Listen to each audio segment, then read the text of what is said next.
ayah juga mama. Hai anak, kau di antara berjuta nikmat yang dikurnia amanah buat ayah dan mama jariah kami dalam menuju ke syurga.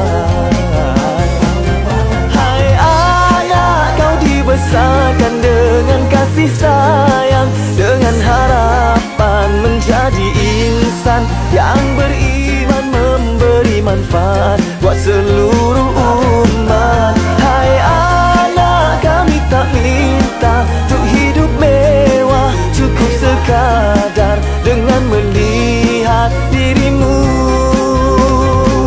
kau mencintai Allah.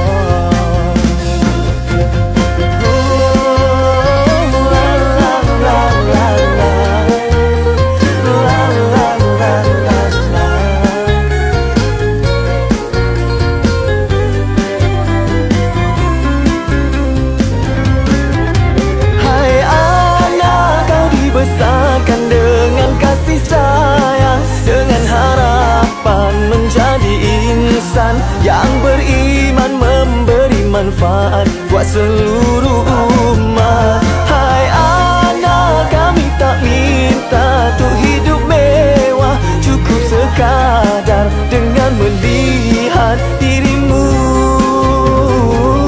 kau mencintai Allah. Hai anak, penyejuk mata, penawar hati, yang duka lara teringatkanmu, menghibur ayah juga mama.